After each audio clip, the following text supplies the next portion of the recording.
The scar tissue where Sera Ashford's eyes used to be still ached when storms rolled through the North Carolina mountains.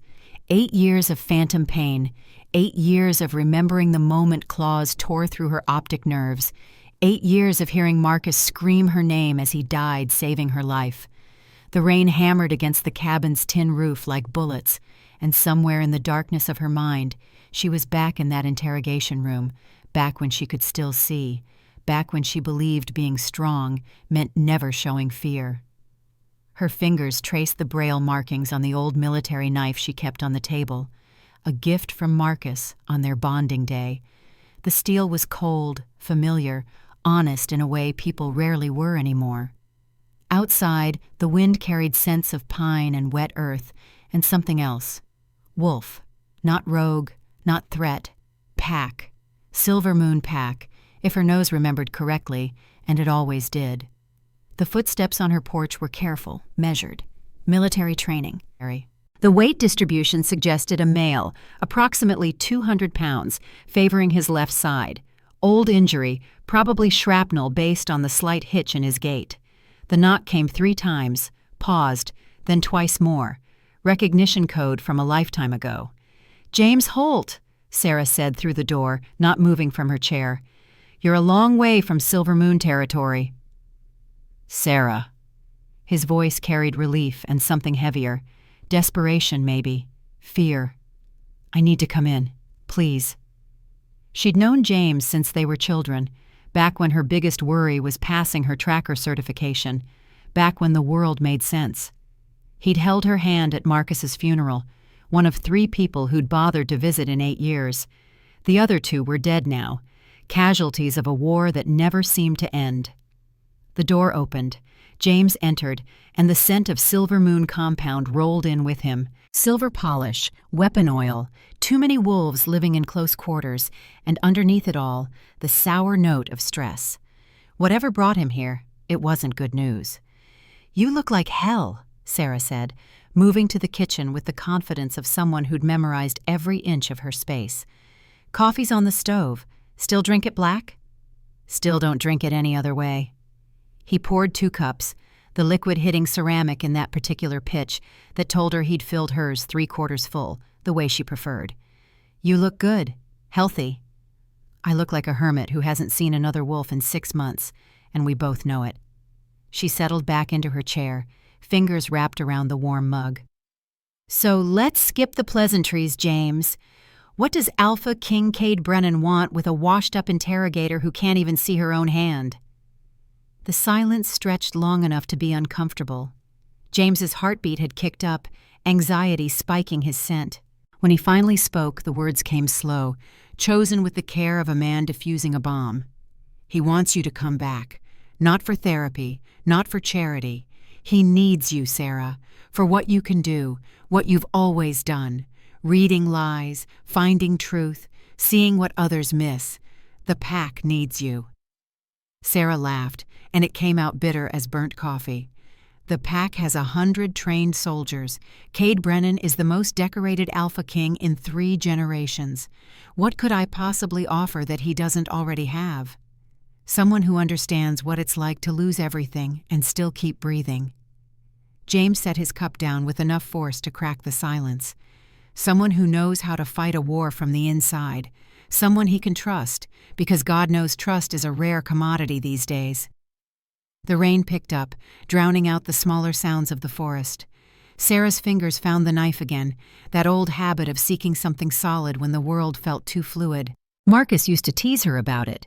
"You and that blade," he'd say, like a child with a security blanket. But Marcus was 8 years dead, and the knife was still here, still real, still sharp. "Tell me," Sera said quietly.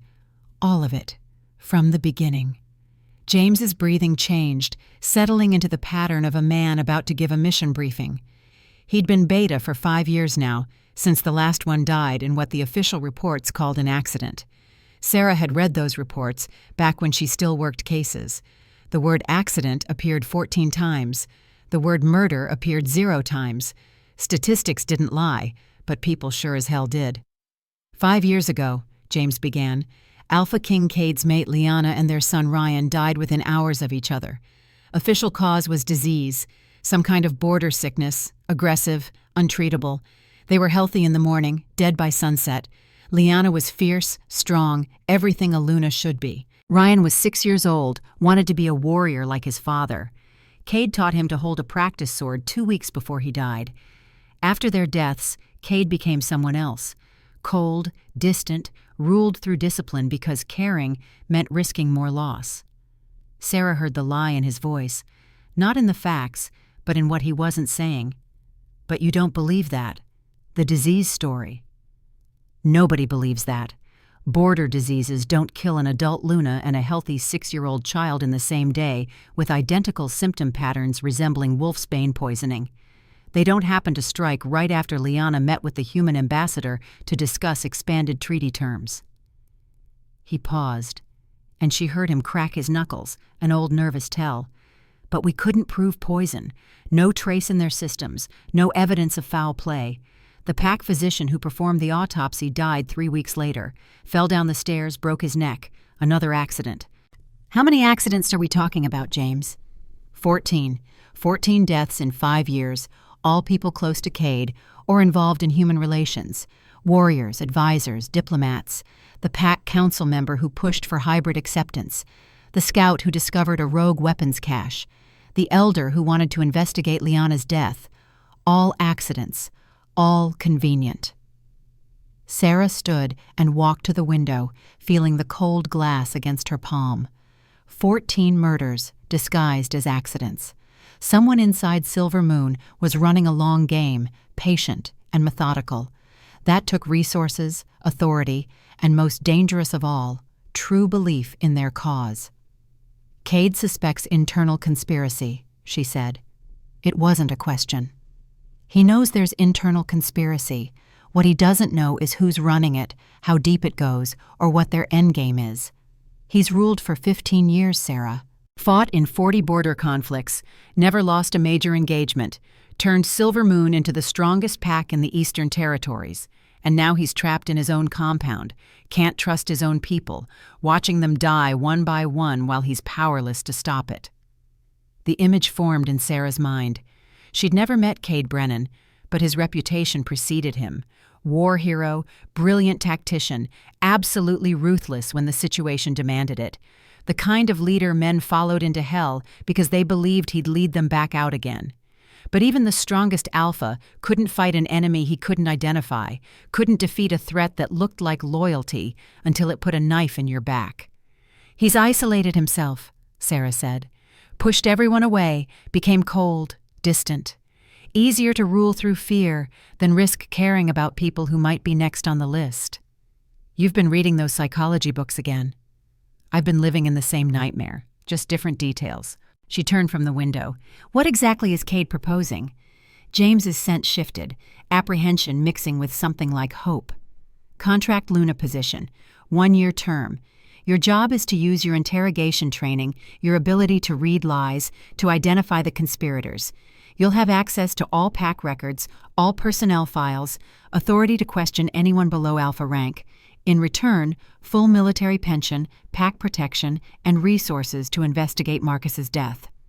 The last part hit like a sucker punch. Sera's fingers tightened on the windowsill. "Marcus's case is closed. Has been for 8 years. Closed by the same people who investigated Liana's death. Funny how that works." James crossed the room, and she heard the rustle of paper. "Your mate was interrogating a rogue cell when they broke containment and killed him. But the rogue who actually blinded you and killed Marcus, he died in custody 2 days later, before you could question him. Before he could tell you who sent him, who he was working for, why they targeted a military interrogator and her mate." Sera's breath came shallow now, each inhale bringing back memories she'd spent 8 years trying to bury. The smell of blood and fear, Marcus's heartbeat fading under her hands, the rogue's laughter as claws tore through her face. She'd accepted it as tragedy, as the inevitable cost of a dangerous job. But if someone had ordered that attack, if Marcus had died as part of something larger, then she'd been hiding in these mountains while his killers walked free. "This could be connected," James said softly. The rogue cell you were investigating had ties to weapons smuggling, same weapons that keep showing up in attacks against Silver Moon. Same patterns, same suppliers. Kade thinks whoever killed Liana might have killed Marcus too. Different operations, same conspiracy. That's speculation. That's the only lead you've had in 8 years. The knife was in her hand now, though she didn't remember picking it up. The balance was perfect, the weight a comfort born of thousands of hours of practice. Marcus had taught her knife work back when combat training was just exercise, before it became survival. "The blade doesn't care if you can see," he'd said. "It only cares if you're committed." "Tell me about Kade," Sera said. "Not the legend, the man." James took his time answering, and she heard him move to the couch, springs creaking under his weight. "He's broken. Keeps it hidden under discipline and duty, but he's broken the way you're broken. Lost the people he loved most, built walls so thick nothing gets through, runs the pack like a military operation because operations have protocols, rules, predictability. People are messy, people die, people betray you. But protocols? Protocols are safe. So he wants a Luna who'll keep her distance. Professional relationship, no emotional complications. He wants someone who understands that love is a liability in wartime. And make no mistake, Sera, we're at war. We just don't know who the enemy is yet." Outside, the storm was reaching its peak, thunder rolling across the mountains like artillery fire. Sera had been comfortable here, safe in her isolation, protected by distance and invisibility. Nobody hunted a blind wolf living alone in the wilderness. Nobody threatened a woman who'd already lost everything that mattered. But comfort wasn't the same as living, and safety wasn't the same as purpose. She thought about Marcus, about the promises they'd made. "When this is over," he'd said the night before he died, "let's retire, get a place in the mountains, raise a family, teach our kids that the world can be better than what we've seen." He'd died believing that future was possible, died saving her so she could live it. And what had she done with that gift? Hidden, survived, existed. But she hadn't lived. Not really. Not for 8 years. "I have conditions," Sera said. James sat forward. "Name them." "First, I'm not pretending to be something I'm not. The pack needs to know I'm blind, needs to know I'm there as an investigator, not a traditional Luna. No lies, no politics, no public charades." "Agreed. What else?" "Second, I want full access to the rogue files from Marcus's case. Everything, including the autopsy reports, interrogation transcripts, and any evidence that was suppressed or sealed." "Done. Third condition?"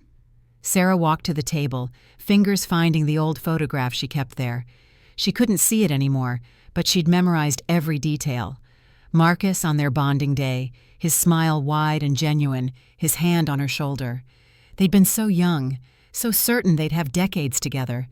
Time had proven them wrong, but that didn't make the love any less real. "Third," she said quietly, "if I find out Kade Brennan had anything to do with Marcus's death, if this is some elaborate setup, if I'm walking into a trap, I will burn Silver Moon to the ground and dance in the ashes.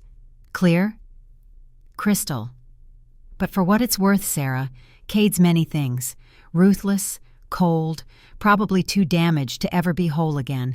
But he's not a traitor, and he doesn't sacrifice his people for political gain. If he's asking for your help, it's because he's desperate, and you're his last option." Comforting. It's honest. That's more than most people will give you. The truth of that settled heavy in the room. Sera had built her career on finding truth in a world drowning in lies, and look where it got her. Blind, broken, alone. But maybe that was the point. Maybe you had to lose everything before you could see what actually mattered. "When do we leave?" she asked. "First light tomorrow morning. It's nearly midnight now. I've got a vehicle waiting at the base of the mountain. We'll reach Silver Moon by early afternoon, gives you time to settle before the northern pack arrives at sunset." James stood, relief evident in every line of his body. "Thank you, Sera. I know what this costs." "You don't. Nobody does." She turned toward her bedroom. "Get some sleep, James. It's a long drive, and I need to pack the pieces of my life that still matter." He left her alone then, settling onto the couch with the ease of a soldier who could sleep anywhere. Sera moved through her cabin, touching familiar objects, saying goodbye to the cage she'd built. The Braille books Kade had sent would be nothing compared to the volumes already in her head. The practice dummy in the corner bore knife marks from 1,000 training sessions, the radio that kept her connected to a world she'd stopped participating in. She packed light, clothes, weapons, the photograph she couldn't see but couldn't leave behind. In the bathroom mirror, she knew hung a face she no longer recognized, scar tissue where eyes used to be, premature gray in her dark hair, the map of violence written on skin that had once been unmarked. 34 years old, and she looked 50. Pain aged you faster than time ever could. Sleep didn't come easy. It never did. The nightmares were old friends now, familiar in their cruelty. Marcus dying, his blood on her hands. The rogue's claws descending, her own screams as light became darkness became permanent night. She'd learned to endure them, these nightly visitations, learned that fighting only made them stronger. So she lay still and let the memories wash over her, let them have their moment, and waited for dawn. When the first light crept through the window at 6 a.m, she couldn't see it, but she felt it. Temperature change, birds starting their morning songs, the subtle shift in air pressure that marked transition from night to day. James was already awake, moving quietly in the kitchen, giving her space to finish her preparations. The drive down the mountain was silent. James understood she needed time, needed to process what she was walking into. The vehicle's engine was diesel, the scent mixing with James's nervous energy and the slowly changing landscape. They left the high peaks at 7, dropped into valleys by 9, crossed through territories marked by scent posts and boundary markers by 11. Each mile took her further from safety and closer to something that felt dangerously like hope. Silver Moon's compound announced itself at 1:30 in the afternoon, the concentration of wolves creating a scent wall that probably intimidated most visitors. But Sera had grown up in packlands, had trained with the best, had interrogated the worst. Numbers didn't scare her. Lies did. And someone in that compound was lying on a scale that left 14 bodies in its wake. The vehicle stopped. James killed the engine. "We're here. Main gate. Security checkpoint. They're expecting us, but protocol is protocol." "Good," Sera said. "Sloppy security is how conspiracies thrive." The guards were professional, checking identification, logging their arrival. One of them had the sharp scent of silver polish, probably weapons training this morning. The other smelled of fear and coffee in equal measure. New recruit, nervous around the blind woman who somehow intimidated him more than the beta. Smart kid. "Beta Holt," the nervous one said. "Alpha King is waiting in the war room. He requests Miss Ashford's immediate presence." "Not Miss," Sera corrected as she exited the vehicle. "I held rank before I was injured. It's Commander Ashford, or just Sera if we're being casual, but never Miss. Understood?" "Yes, ma'am." "Commander, my apologies." She gave him a nod, letting him see she wasn't offended, just establishing boundaries. First impressions mattered, and she needed these wolves to see her as capable, not damaged. The blind thing would be handicap enough without adding perceived weakness. James guided her through the compound with a light touch on her elbow, more suggestion than assistance. The layout was standard military design, efficiency over comfort, function over form. Guard posts at regular intervals, clear sight lines, multiple egress routes. Whoever designed this understood that pretty got you killed, and smart kept you alive. The war room was in the central building, 3rd floor, accessible by stairs that James navigated with the ease of long practice. Sera counted steps, memorizing the path, building a mental map. 42 steps to the first landing, turn right, 30 steps to second landing, turn left, 18 steps to 3rd floor. Left hallway, 60 feet, 3rd door on the right. The door was steel reinforced. She could tell by the way sound bounced off it, and the lock was electronic. High security for a high-value target. James knocked twice. A voice from inside said, "Enter." The war room smelled of old paper, weapons oil, and exhaustion. One wolf specifically, his scent dominant in the space. Coffee, but not the cheap stuff. Something imported and expensive. Leather, probably from the chairs. Gun oil, recent application. And underneath it all, weariness that sleep couldn't fix. "Commander Ashford," the voice said, and it matched its owner's scent. Deep, controlled, carrying authority that didn't need volume. "Thank you for coming. Please, sit." Sera let James guide her to a chair, then waved him off. "Leave us. If the Alpha King wanted an audience, he'd have requested one." James hesitated, then retreated. The door closed with a solid thunk that spoke of serious engineering. Soundproof, probably. Whatever happened in this room stayed in this room. "You can dismiss my beta, but not sit until I give permission?" There was something in Kade's voice now, curiosity mixed with challenge. "I can sit when I'm ready. Your beta was hovering, and I don't do well with hovering. Makes me feel like an invalid, and we both know I'm many things, but invalid isn't one of them." She cocked her head. "You're surprised I'm not more deferential. Good. Means James didn't lie about what you need. You don't want a Luna who'll bow and scrape. You want someone who'll tell you hard truths and help you find harder evidence." A pause, then a low sound that might have been a laugh if it hadn't been so rusty. "Sit, Commander. Please. I've been standing at this table for 6 hours analyzing reports that tell me nothing useful, and I could use the reminder that conversation doesn't have to be an interrogation." Sera sat. The chair was comfortable, designed for long hours of planning. This was a working room, not a showpiece. Kade Brennan ran his pack the way he'd run his military campaigns, with precision and attention to detail. "James told you about the 14 deaths," Kade said. It wasn't a question. "He did. I'm sorry for your loss." "Are you?" The words came sharp. "Or are you sorry that loss is something we have in common, and that makes this conversation more complicated than a simple contract negotiation?" "Both." Sera leaned back. "I'm sorry Liana and Ryan died. I'm sorry someone murdered them and made it look like disease. And I'm sorry that you've spent 5 years turning yourself into a fortress because the alternative is feeling something, and feeling something means risking more loss. How am I doing so far?" Silence, long enough that she wondered if she'd pushed too hard, been too direct. But then Kade moved, his footsteps crossing to the windows. Heavy boots, military grade. The way he walked spoke of old injuries carried well, pain integrated into movement until it became part of the baseline. "James said you were direct. He didn't mention you were a mind reader." "I read people, Alpha King. It's what I was trained to do, what I spent a decade perfecting. And you're not as hard to read as you think." "And you're the expert on isolation?" He turned. "Living alone in a mountain cabin for 8 years, avoiding all contact with pack society? That's not exactly a ringing endorsement of your coping mechanisms, Commander. Never said I was healthy. Said I was functional. There's a difference." Sera stood. "I came here because James said you needed help finding a conspiracy. I stayed because he mentioned Marcus's death might be connected. But let's be clear about what this is. You're not hiring a Luna. You're hiring an investigator who happens to be female and happens to be capable of filling a political role. This isn't a romance, it's not a rescue, it's a job. Can you work with that?" The silence stretched again, but this time it felt different. Assessing. Measuring. Kade Brennan hadn't survived 15 years as Alpha King by being stupid, and he wasn't going to commit to anything without understanding all variables.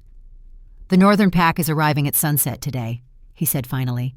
"They're formally requesting a Luna's trial. Ancient law can't be refused if 3 or more packs sign the petition. All 5 packs have signed." Sera's stomach dropped. Luna's trial. She'd read about them in the old texts, back when she was training. 3 tests designed to prove a Luna's capability to lead. They hadn't been invoked in 2 centuries, mainly because they were brutal, often fatal, and generally considered barbaric by modern standards. "What are the tests?" she asked, though part of her already knew. These things followed patterns. Wisdom, strength, and sight. Kade's voice was flat, reporting facts without emotion. "You'll have to resolve a dispute that's plagued the packs for decades, fight a champion of their choosing in single combat, and complete a hunt that requires tracking something by visual signs alone." The last one was the death sentence.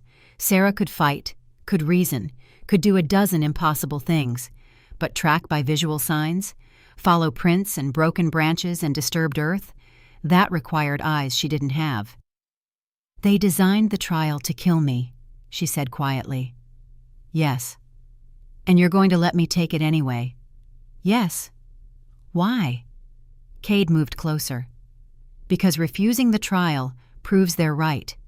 Proves a blind Luna can't lead, can't be trusted with pack safety. And because Elder Davos, the wolf pushing hardest for this trial, is the same wolf who signed off on Lyanna's autopsy report and blocked every investigation into her death. He's connected to the conspiracy, Sera. Maybe he's running it. Understanding clicked into place. So the trial isn't just a test, it's an opportunity. It's bait. You're bait. Conspirators will reveal themselves trying to ensure you fail. And if you somehow survive all 3 tests, you'll have proven beyond doubt that you're capable, which undermines their entire argument and forces them into the open. He was close enough now that she could feel his body heat. I won't lie to you.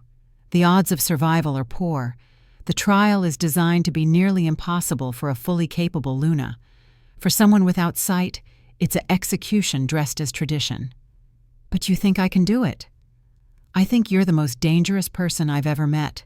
And danger doesn't require eyes. I think whoever killed Lyanna and Marcus underestimated their targets once. They won't make that mistake again, which means they'll be sloppy, overconfident. And I think a woman who survived 8 years alone, who rebuilt herself from nothing, is exactly the kind of fighter who thrives when everyone counts her out. Sera turned the words over in her mind, examining them for lies. Found none. Kade believed what he was saying, which didn't make it true, but made it sincere. What do I get if I survive? She asked. Everything. Full Luna status, authority over pack law, access to all resources, and my complete support in hunting whoever killed Marcus, plus immunity from future challenges. The trial can only be called once per Luna. Pass it, and you're untouchable by tradition. And if I die? Then I kill everyone responsible, burn tradition to ashes, and rule through pure force for however long I last before someone puts me down. His voice went cold. I'm done playing politics, Sera. I'm done watching my people die while I smile and pretend strength is submission to ancient laws written by dead wolves. You survive, we do this the right way. You die, I do it the only way left. The honesty was brutal, refreshing, terrifying. Kade Brennan wasn't making threats or promises. He was stating facts, giving her variables so she could calculate her own odds. All right, she said. I'll take your trial. I'll play bait for your conspiracy. And when we find them, when we drag every traitor into the light, you're going to let me have the ones who killed Marcus. Not you, not pack justice. Me. That's my price. Kade extended his hand. She felt the movement in the air, took it. His grip was firm, calloused, the hand of a man who did his own fighting. Deal. Welcome to Silver Moon, Commander. Try not to die in the next 48 hours. It would complicate the paperwork considerably. She smiled, sharp and fierce. I've survived worse odds with less reason. At least this time, I know what I'm walking into. Do you? He released her hand. Because I'm not sure I do. And I've been fighting this shadow war for 5 years. The door opened. James returned, tension in every line of his body. Alpha King, they're here. Northern Pack, plus delegations from the other 4. Elder Davos requests immediate audience. He wants to meet the new Luna before formal proceedings begin at sunset. That gives us approximately 4 hours. Kade's hand found Sera's elbow, gentle but present. Then let's not keep them waiting. Time to see if your reputation for reading lies holds up under pressure, Commander. Because in about 5 minutes, you're going to meet the man who might have ordered your mate's death, and you'll have to smile and play politics while he decides how best to kill you. Sera straightened her spine, feeling the weight of weapons hidden in her clothes, the knife at her hip. Let them come. I've been preparing for this conversation for 8 years. Time to see if the monsters in my head match the monsters in this room. Together they walked toward the great hall where 5 packs waited to judge her. Sera's heart was steady, her breathing controlled. She'd trained for this, lived for this, survived for this. Marcus had died believing she could be strong enough to carry on. Today, she'd prove him right, or die trying. And honestly, after 8 years of half-living, both options felt like moving forward. The trial was coming. Let it come. The Great Hall of Silver Moon Compound held 400 wolves at sunset. Sera mapped the room through sound and scent, each wolf a data point in her mental architecture. The air carried challenge, metallic and sharp. The scent of violence held just beneath civility's surface. Someone had polished the floors recently, pine oil mixing with older smells, blood and sweat ground into wood over decades. This room had witnessed judgments before. Today, it would witness hers. Kade's hand remained on her elbow as they entered, not guiding so much as presenting. A united front. The crowd parted, not from respect, but curiosity. Wolves loved watching others fail, loved confirmation that their prejudices were justified. A blind Luna was a cosmic joke, and they'd all come to watch the punchline. Elder Davos, Kade said, diplomatic courtesy masking absolute authority. Thank you for making the journey. Silver Moon is honored to host such distinguished guests. Alpha King Brennan. The voice came from directly ahead, elevated position. Davos spoke with careful enunciation shaped by decades of command. 70 at least, maybe older. His scent was complicated, layers built over a lifetime. Gun oil and old paper, medicinal herbs for joint pain, the particular mustiness of someone who spent time with ancient texts. But underneath, sharper and more dangerous, the smell of investigation. This wolf had been digging through records, examining evidence, building a case. We come not to honor, but to uphold tradition. The laws exist for all, even kings. Especially kings, Kade replied smoothly. The law is clear. 3 packs may request a Luna's trial. You've brought 5. Quite the consensus. When the stakes are survival of our way of life, consensus comes easily. Another voice, female, carrying aggressive certainty. Northeast quadrant, surrounded by warriors. Stone Fang pack markers. This would be Cassandra, the ideological extremist James had mentioned. A blind Luna threatens us all, Alpha King. Surely you see this. What I see, Sera said, her voice cutting through murmurs, is a room full of wolves who've already decided I'm insufficient. So let's save time. Call your trial. Set your tests.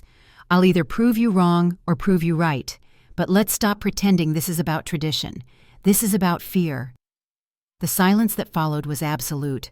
Lunas didn't speak like that, didn't challenge, didn't show teeth before bonding was formalized. But Sera had spent 8 years learning that rules were suggestions, and the only law that mattered was survival. Davos's laugh was dry as autumn leaves, but something in it felt performative, like he was playing a role. Bold words, young wolf, but boldness without sight is just recklessness with better vocabulary. She heard him stand, old joints creaking. Very well. Since you're so eager, let us begin. The 3 tests are thus. First, wisdom. The boundary dispute between Northern Dawn Ridge and Stone Fang packs over the Valley of Plenty. 50 years of conflict, no solution found. You have until midnight to propose terms all 3 can accept. Second, Cassandra continued, satisfaction dripping from her voice. Strength. You will face a champion in single combat.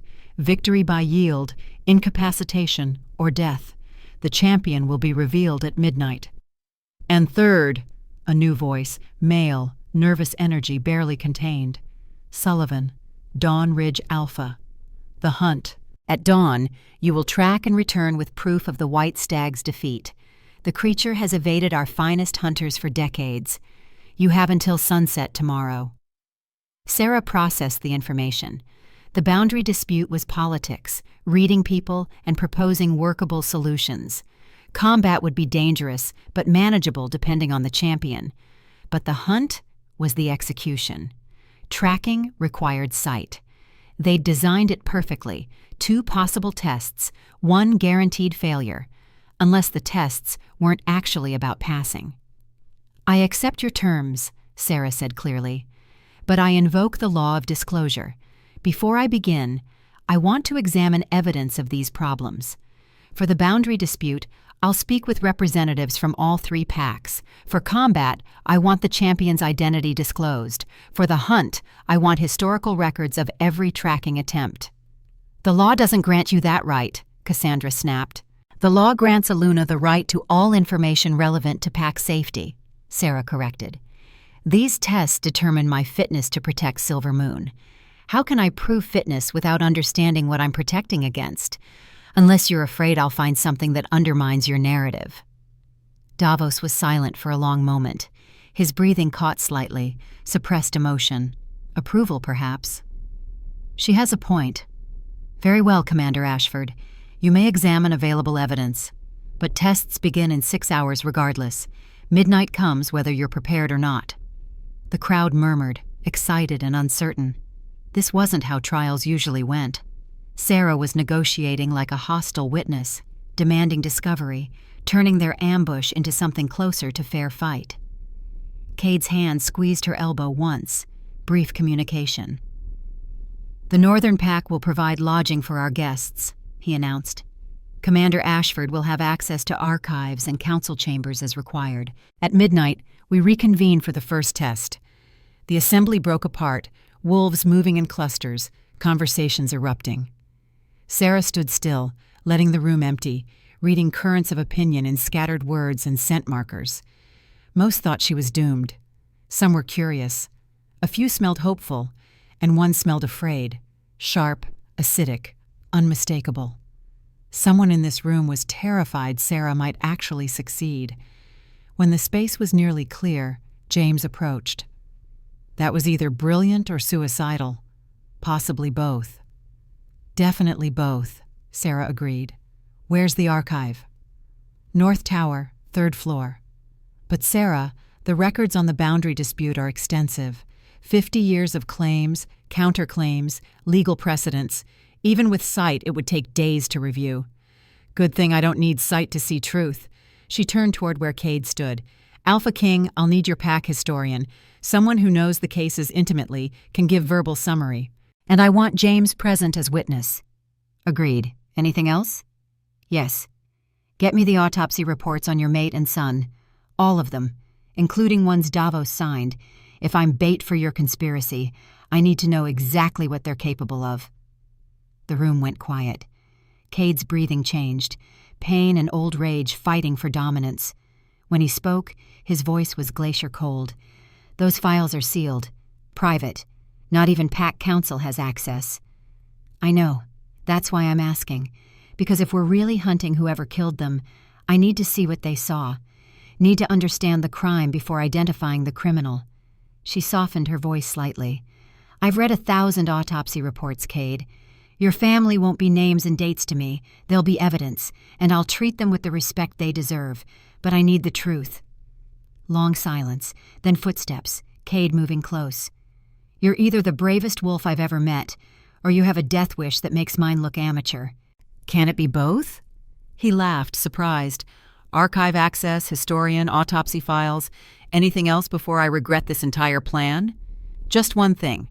If what I do seems wrong, if it looks like I'm making mistakes, assume I know something you don't. Can you do that?" "That's asking a lot from a man who hasn't trusted anyone in 5 years." "I know, but I'm asking anyway." She felt him study her, felt the weight of assessment. Finally, he nodded. "Against all better judgment, I'll trust you. But if you get yourself killed, Commander, I'm going to be very disappointed. I'll do my best to avoid that." James led her to the North Tower through corridors that smelled of pack history. The archive was exactly what she expected: old paper and binding glue and slowly decaying knowledge. The historian was a female named Ruth, elderly but sharp, her voice carrying the cadence of someone who'd told these stories countless times. "The Valley of Plenty," Ruth began without preamble, settling into well-worn narrative. "Northern Pack claims it by right of first settlement. Ancestors hunted there 300 years ago. Dawn Ridge claims it by treaty, signed during border wars, granting access as payment for military support. Stone Fang claims it by continuous use, maintained hunting camps for a century, while others argued." Sera listened, but also to what Ruth wasn't saying. The pauses, slight changes in tone when certain names came up. "This isn't really about the valley, is it?" Ruth's breathing caught. "What makes you say that?" "Because resource disputes are simple math. 3 packs, 1 valley, divide it or rotate. Easy. But 50 years of argument? That's not about resources. That's about pride, old wounds. Someone did something unforgivable, and the valley became proxy for vengeance they couldn't get any other way." Silence. Then Ruth sighed, relief in the sound.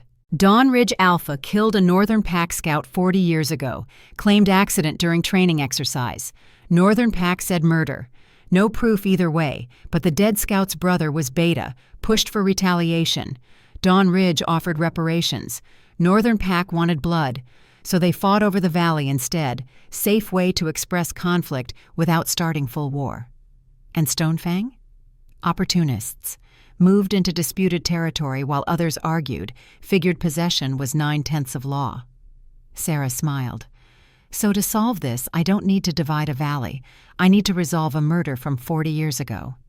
The killer is dead, died of old age 15 years back. Nothing to resolve. There's always something to resolve. Justice delayed isn't justice denied. It's justice waiting for someone brave enough to speak truth." She stood. "I need to speak with Pack representatives.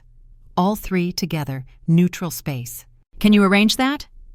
"Sera, they hate each other," James protested. "Putting them in same room is asking for bloodshed." "Good. Let them be angry. Angry people tell truth when calm people lie. I have 6 hours. Let's not waste time on diplomacy." The meeting was held in a smaller chamber, intimate space forcing proximity. Northern Pack sent their Beta, Magnus, scarred and bitter. Dawn Ridge sent Sullivan himself, all nervous energy and false cheer. Stonefang sent Cassandra because she wouldn't miss this chance to watch Sera fail. "Thank you for coming," Sera began, seated at the table's head. "Let's talk about the real problem." "The real problem," Magnus growled, "is that Valley belongs to Northern Pack by heritage, and these cowards have been stealing our birthright for decades." "The real problem," Sullivan countered, "is Northern Pack never honored treaties they signed, now want to rewrite history to justify betrayal." "The real problem," Cassandra said coldly, "is both of you are too busy fighting to see Stonefang has been the only pack actually using the valley productively. We built camps, maintained trails, made it valuable. Finders, keepers." Sera let them argue, tracking rhythms of speech, patterns of accusation and defense, rehearsed positions worn smooth by repetition. But underneath were cracks.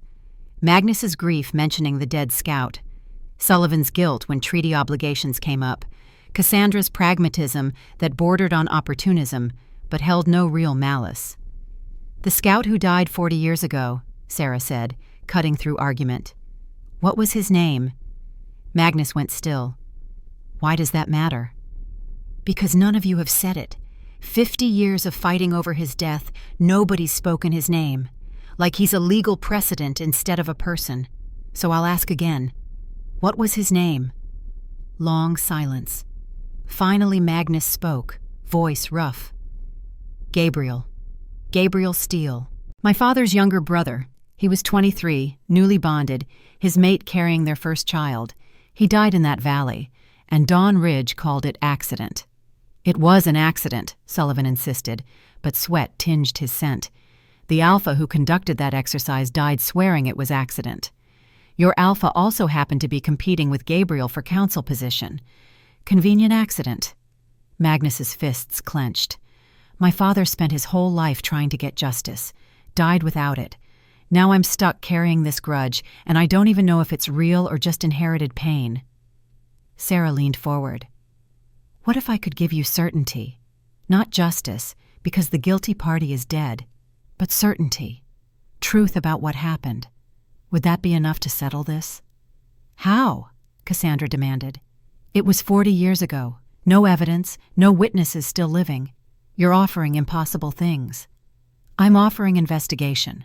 Real investigation, not political theater." "Sullivan, your former Alpha died swearing it was accident. Did he leave records, personal logs, training reports, anything from that period?" Sullivan shifted uncomfortably. Dawn Ridge maintains extensive records, training logs going back a century, but they're private internal documents. Make them available for independent review. If it was truly accident, logs will show normal training patterns. If murder, there will be inconsistencies, preparations, something out of pattern. And if logs show murder? Magnus asked quietly. Then I recommend Dawn Ridge pay blood debt to Gabriel's descendants. Financial reparations, public acknowledgement of wrongdoing, whatever Northern Pack needs for closure. In exchange, Northern Pack formally cedes claim to Valley, acknowledges holding anger is easier than healing, but less useful. That's not solving anything, Cassandra protested. Valley is still disputed. No, the Valley becomes memorial ground, named for Gabriel Steele, maintained by all 3 packs in rotation, used as neutral meeting ground for future disputes.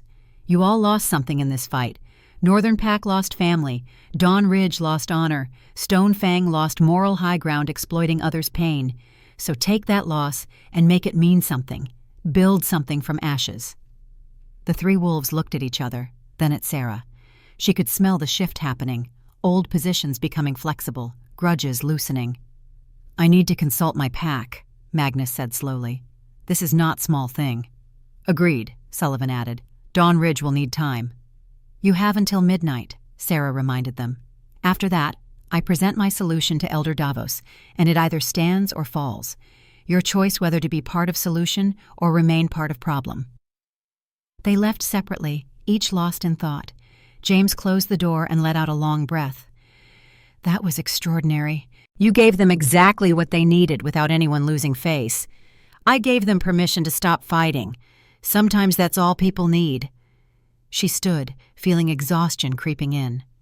What time is it? 9 o'clock, 3 hours until midnight. You should rest. Can't. I need those autopsy reports, and I need to know who I'm fighting at midnight. Sera, you need sleep. I need to survive. Sleep can wait. She moved toward the door, then paused. Where's Kade? Probably still in War Room. He doesn't leave much these days. Just stares at maps and reports like they'll somehow reveal who killed his family. Take me to him. The War Room felt different now, pressure building like storm fronts colliding. Kade was alone, she could tell by the single heartbeat. At the table, papers rustling. You shouldn't be here, he said without looking up. You need to prepare for combat test. I need to see the autopsy reports. Sera, I told you those files are sealed. And I told you I need them, so either you trust me or you don't, but make the choice now because I don't have time for politics. She crossed to the table, hands finding the edge. Your mate and son died from poison that left no trace. That's sophisticated, professional, requires extensive knowledge of wolf physiology or access to someone with that knowledge. The pack physician who did the autopsy, what happened to him? Died 3 weeks later, fell downstairs, broke his neck. Fell or was pushed. No evidence of foul play. There never is with professionals. Let me guess, he lived alone, no witnesses. By the time anyone found him, the scene was compromised. Kade's breathing had gone shallow. How did you know that? Because it's a pattern. Same pattern in 14 other deaths, same pattern that probably shows up in Marcus's case if I dig deep enough. Someone in these packs knows how to kill and make it look accidental. That takes training, resources, and time to plan, but also something else, access. She heard him move, chair scraping back. What are you saying? I'm saying the killer isn't some faceless conspiracy. It's someone you know, someone with authority to access medical records, someone who understands investigative procedures well enough to avoid them, someone patient enough to wait years between kills. That's not rogue operative. That's insider with everything to lose if discovered. You're describing half the pack leadership. I'm describing someone close enough to your mate to poison her without suspicion. Someone who knew her schedule, habits, contacts. Someone she trusted. Sera gentled her voice. Kade, I need those files because somewhere in details of how they died is information about who killed them. Toxicology reports, timeline, who had access in hours before death. It's all there, waiting for someone to see the pattern. More silence. Then a drawer opened, files hitting the table. Everything's there. Medical reports, investigation notes, witness statements. I've read them 1,000 times, see nothing but my family dying while I watched. I need you to read them to me. Everything. Every detail, no matter how small. Can you do that? I don't know if I can go through it again. I know, but I'm asking anyway. Because whoever did this is still out there, still killing. The next victim might be you, or me, or someone else we care about. So we read files, find the pattern, stop them, together. Kade pulled up a chair, close enough that she could feel him beside her. His voice, when it came, was hollow, practiced detachment. Toxicology report, Luna Liana Brennan. Blood samples taken post-mortem show no presence of known poisons. Tissue analysis reveals cellular breakdown consistent with rapid organ failure. Cause of death listed as acute systemic infection. Origin unknown. Stop. Cellular breakdown. Cellular. Was it uniform, or did some organs fail before others? She heard him scan the page. Liver showed damage first, then kidneys. Heart was last. That's backwards. Most poisons hit heart first, or nervous system. Liver damage suggests something metabolized, something that took time to break down. How long between when she felt sick and when she died? 4 hours. She complained of fatigue at lunch, dead by dinner. 4 hours is fast for liver failure. The child, same timeline? Within minutes of each other. Liana collapsed first, Ryan 15 minutes later. Sera's mind raced, building scenarios, discarding impossibilities. They ate together? No. Liana was meeting the human ambassador. Ryan was with his tutor across compound, completely separate locations. But same poison, same timeline, same symptom progression, which means it wasn't something they ate at those locations. It was something they were both exposed to earlier. She stood, pacing. What did they do that morning, before separate appointments? I don't remember. It was 5 years ago, just a normal day until it wasn't. Kade, this is important. Walk through that morning. What was routine? She heard him shift, effort of remembering. I left early, dawn patrol. When I got back around 9, Liana was in the garden with Ryan, playing, laughing. She'd made breakfast. We ate together. Then I went to war room. They went to their day. I never saw them alive again. Who else was there at breakfast? Just us. Family time. We were strict about that. Who served the food? Silence. Then soft as death. James. He brought the tray from kitchen, same as every morning for years. The weight of that hung in the air, implications spreading like poison through water. James, who'd been Kade's friend since childhood. James, who'd visited Sera, convinced her to come back. James, who had access to everything. No, Kade said, standing abruptly. Absolutely not. Absolutely. James is loyal. Been investigated 3 times, cleared every time. He nearly died trying to save Liana. Was injured during rogue attack when they breached in the chaos. Or injured to provide cover. Nothing says guilt like perfect alibi. But even as Sera said it, something felt wrong. James's scent when he'd visited her, genuine grief. His heartbeat talking about the deaths, real pain. Either he was the best actor she'd ever met, or innocent. There's something else in the file, Kade said, voice tight. Physician's personal notes, written day before he died. He noted unusual elements in tissue samples, markers suggesting synthetic compound, not natural poison. But he couldn't identify it, wanted to send samples to human laboratories for analysis. He died before he could. And the samples? Destroyed in a fire, laboratory accident, 2 days after he died. Too many coincidences, too many convenient accidents. Someone was very good at cleanup, thorough at eliminating evidence. But they'd made one mistake. They'd let the physician write notes before killing him, which meant either they didn't know about notes or thought notes too vague to matter. A knock interrupted. James entered, and Sera tracked every nuance of his movement, looking for the lie, for the crack, found nothing but exhaustion and concern. It's time, James said. 11:45. The 3-pack representatives have reached consensus on boundary dispute. They're ready to present their decision to Elder Davos. And Sera, the combat champion, has been revealed. It's Creed Dalton, former Delta Force, Dishonorably discharged 8 years ago. He's killed 47 men in underground fighting rings. They brought in a professional. 47 kills. Professional soldier turned criminal. The kind of fighter who knew every dirty trick, every pressure point, every way to make someone hurt before they died. "Good," she said, surprising both males. "Professionals have patterns. Patterns can be exploited. I'd rather fight someone skilled than someone unpredictable." Kade's hand found her shoulder. "Sera, this isn't bravery. This is suicide. This is Tuesday. Let's go past the first test so I can prepare to survive the second." The great hall was packed again, 400 wolves eager for drama. Sera walked in alone this time, no guide. She'd memorized the path.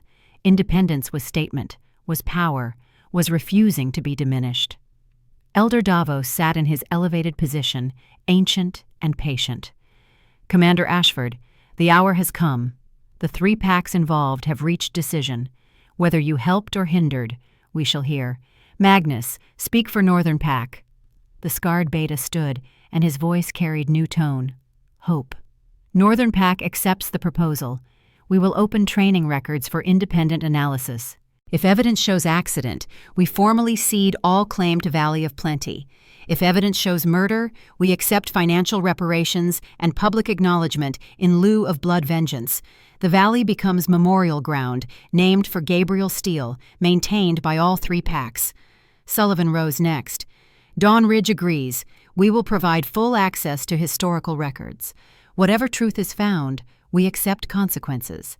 And we apologize, formally and publicly, for 40 years of denying Northern Pack the investigation they deserved.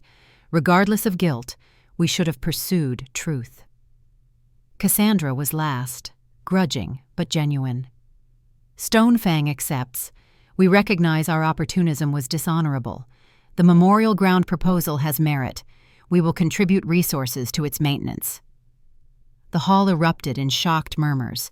50 years of conflict, resolved in 6 hours by a blind Luna who'd asked one simple question. What was his name? Davos let the noise continue, then raised his hand. Silence fell instantly. "Commander Ashford, you have done what 3 generations of Alphas could not. You found the wound beneath the symptom, addressed the pain beneath politics. By laws of Luna's trial, you have passed the first test. Wisdom has been demonstrated." The crowd's reaction was mixed. Some impressed, some resentful, many still skeptical.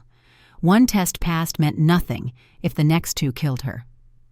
"However," Davos continued, voice going cold, but with that same theatrical quality, as if performing for an audience, "wisdom alone does not make a Luna.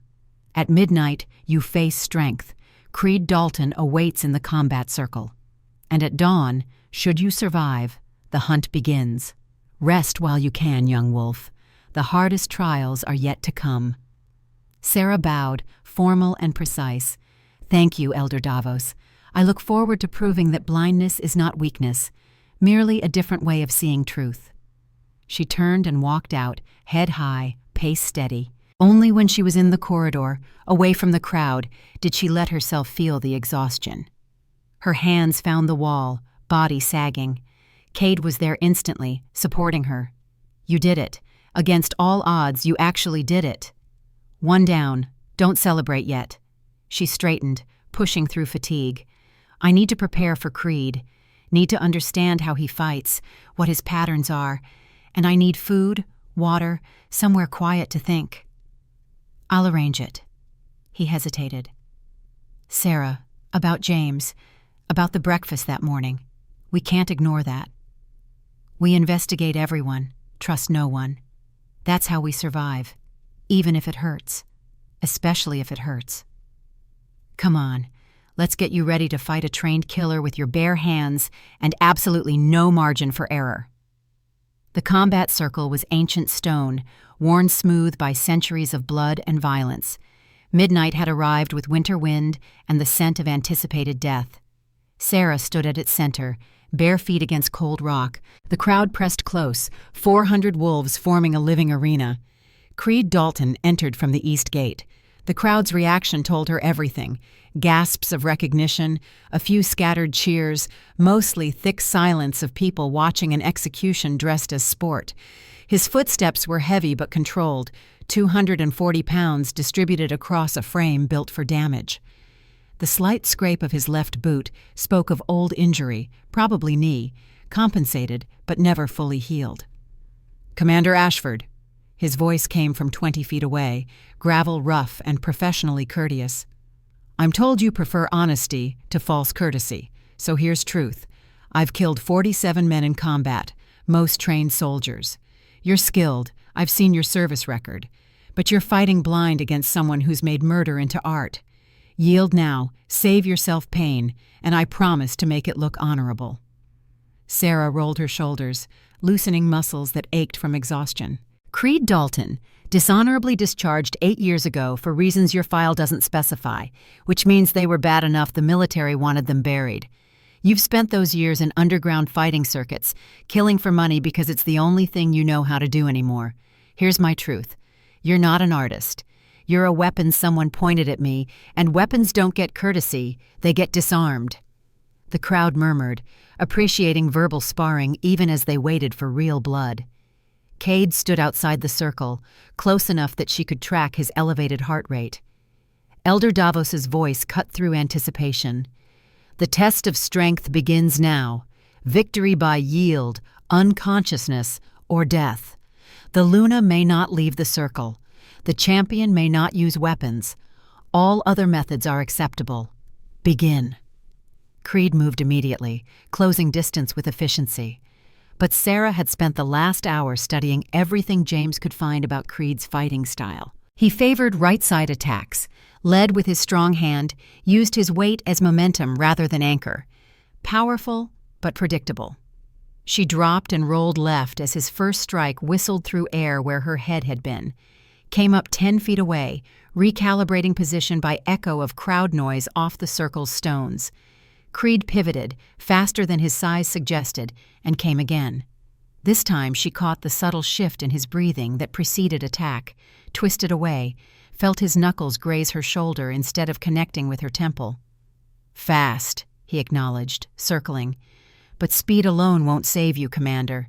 Eventually I'll connect, and when I do, this ends. Talk less, fight more, or are you stalling because you're not as confident as you pretend?" He laughed, genuine amusement. "I like you. Shame this has to end badly." The next exchange was brutal. Fast, 3 strike combinations forcing Sera purely defensive. Block, deflect, retreat, each impact sending shockwaves up her arms. Creed wasn't just strong, he was technical, precise, strikes landing exactly where intended with force calculated to damage without overextending. Professional work, and Sera was outmatched in pure physicality. But she'd known that going in. His 4th combination came high, testing her head defense. She blocked, took a rib shot that cracked something, gasped air that tasted like copper. The crowd roared, sensing blood, sensing the ending they'd anticipated. Creed pressed advantage, driving her back toward the circle's edge where she'd have no room to maneuver. Sera's mind raced through options. The knee injury was too obvious. He'd be ready. His breathing showed excellent conditioning. But there was something else, subtle variation in scent when he pivoted right versus left. Faint medicinal smell, recent, probably pain management for joint inflammation. Not the knee, the hip, old shrapnel wound, never properly healed. She let him think he had her cornered, let him commit to a heavy right cross that would end the fight if it connected. At the last microsecond, she dropped into a crouch, drove her shoulder into his hip joint exactly where scar tissue would be weakest. Creed's surprised grunt was satisfying, his stance faltering for half a second. Half a second was enough. Sera surged up inside his guard, elbow strike to floating rib, knee to his good leg, putting him off balance. Then she did something that made the crowd gasp. She wrapped her arms around his neck in what looked like a chokehold, but was actually communication hold, mouth close to his ear where no one else could hear. "You're being used," she whispered urgently. "Whoever hired you plans to kill you after this fight. You're evidence, and dead men don't testify." Creed's body went rigid, combat instinct warring with processing new information. His hands came up to break the hold, but didn't complete the motion. "What are you talking about?" "The conspiracy. The one that's killed 14 people. You're number 15. They needed you to kill me, make it look legitimate, then you disappear. Probably an accident like all the others. Think. Did they pay you up front or promise payment after?" His breathing changed, realization hitting. "Half up front, half on completion. You'll never see that second half. But I can offer you something better. Help me, tell me who hired you, and I'll get you immunity, protection, and the money you're owed. Or kill me and die within a week. Your choice, soldier." She released him, stepped back 3 paces, hands up in neutral position. The crowd was screaming now, confused by the pause, demanding violence. Creed stood there, hands still raised, war happening behind his eyes. "This is insane," he said, loud enough for the crowd to hear. "You're offering me a deal in the middle of a death match?" "I'm offering you a chance to be something other than a weapon, to matter for something other than your body count. Delta Force taught you to be a killer. Let me teach you to be something more." Elder Davos's voice cut through chaos, and this time there was something new in it, a note of respect, perhaps approval. "This is highly irregular. Commander Ashford, the test requires combat to conclusion." "Then let's conclude it." Sera looked toward where she knew Davos sat. "Creed Dalton, do you yield?" Long pause. The entire hall held its breath.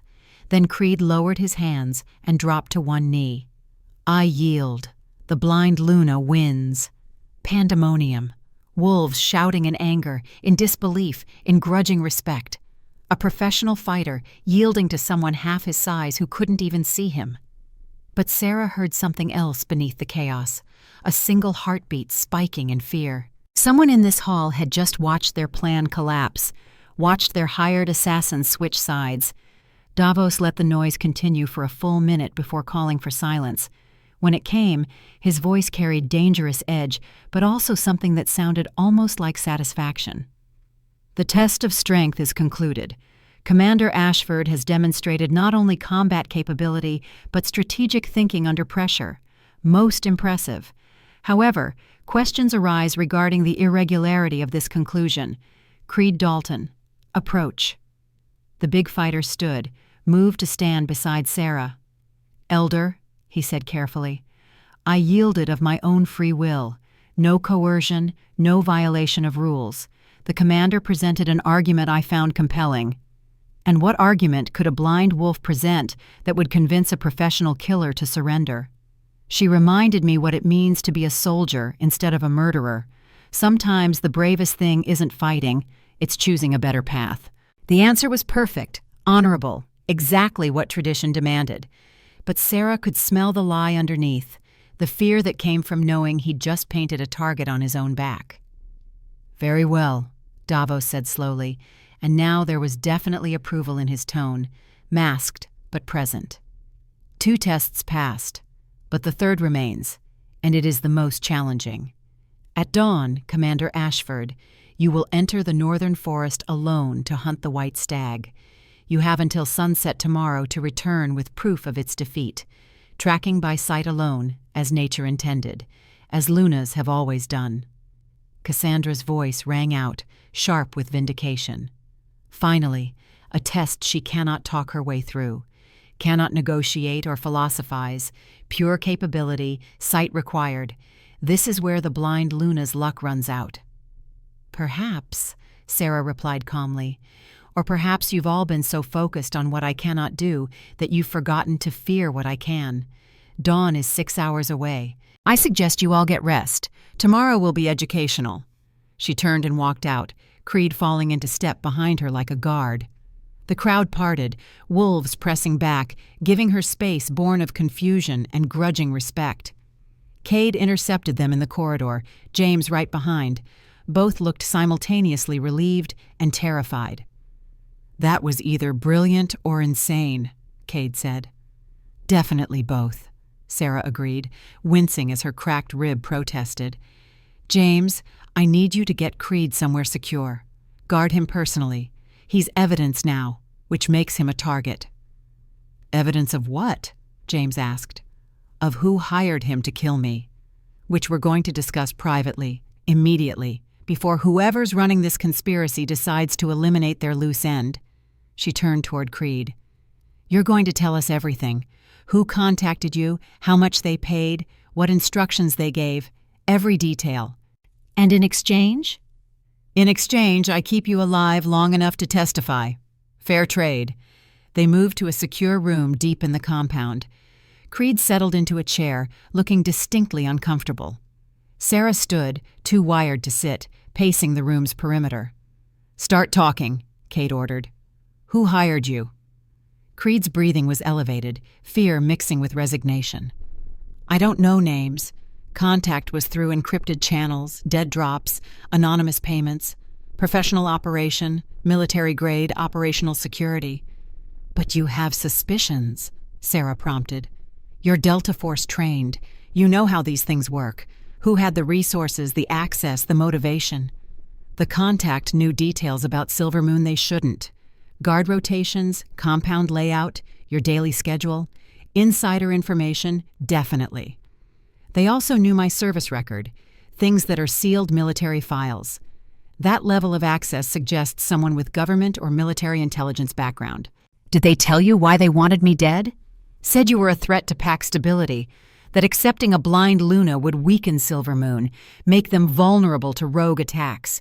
Couched it in tactical language, protecting the greater good, necessary sacrifice." He laughed bitterly. "Same justification I heard in the service before missions went sideways. Should have recognized the setup." Sera stopped pacing. "Elder Davos has military intelligence background. 40 years service, reached general rank before retiring. He'd have access to sealed records, would understand operational security." "But Davos is the one who called for the trial," James protested. "If he wanted you dead, why bother with tradition?" "Because I'm too visible. My death had to be explainable, had to look like natural consequence of inadequacy. The trial provides cover." She paused.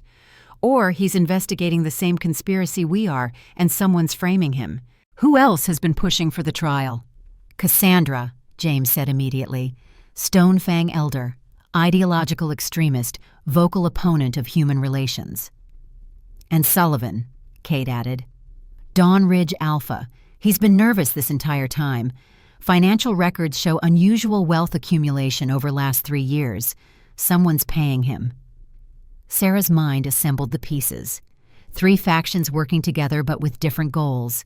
Davos investigating but careful. Cassandra believing she was protecting pack heritage. Sullivan motivated by profit, selling information to rogues. And someone else. Someone coordinating between factions. Someone close enough to all parties to know their secrets. Someone trusted enough to move freely without suspicion. Before she could voice her theory, the door burst open. A young wolf, barely 20, breathing hard from running. "Alpha King, urgent news. There's been an attack. The white stag has been found, already dead. Someone killed it an hour ago, destroyed the body. The 3rd test is impossible now. There's no hunt to complete." The room erupted. James demanding details, Kade issuing orders, Creed asking questions, but Sera stood still. This wasn't random. This was escalation. Someone had moved from subtle manipulation to overt sabotage, which meant they were desperate, meant the walls were closing in. "It's a trap," she said, voice cutting through commotion. "The stag wasn't killed to prevent the test. It was killed to force me into the forest anyway. They're going to claim I have to track who killed the stag, prove I can investigate without sight. And when I'm in the forest, isolated and vulnerable, they'll spring whatever they've been planning." "Then you don't go," Kade said flatly. "We call off the trial, site sabotage, lock down the compound until we root out the conspirators." "We can't. The law is clear. Luna must complete all 3 tests or forfeit the title and her life. If I don't go into that forest at dawn, Davos has grounds to execute me, and you have no legal standing to prevent it. Then I'll execute him first. And prove you're the tyrant they claim, destabilize the Pack Alliance, probably trigger civil war. No, we play this out, but we play it smart." She turned toward Creed. "How many people did they hire besides you?" "I don't know." Operations were compartmentalized, but the advance payment was significant, more than you'd pay for a single asset.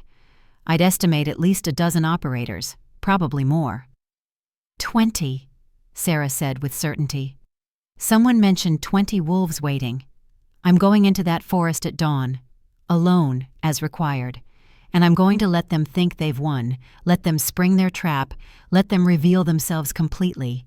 Then we destroy them. That's suicide, Kade said. That's war, and war requires sacrifice. She looked toward him. Can you trust me to know what I'm doing? Can you wait for my signal and then come in fast with overwhelming force? The silence stretched. Then Kade crossed to her, hands cupping her face. What do you need? A weapon.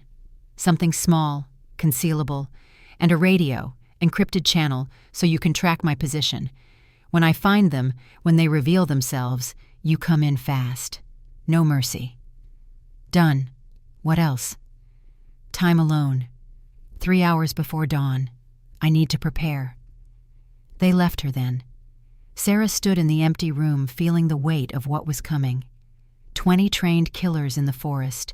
No backup, no support. Just her enhanced senses against their numbers and desperation. She'd fought worse odds before. Barely survived, but survived. When the time came at 5:30 in the morning, when pre-dawn light was creeping over the horizon, James came to escort her to the forest's edge. He was silent, professional, but his scent carried grief. James, she said as they walked, if something happens to me, tell Kade something.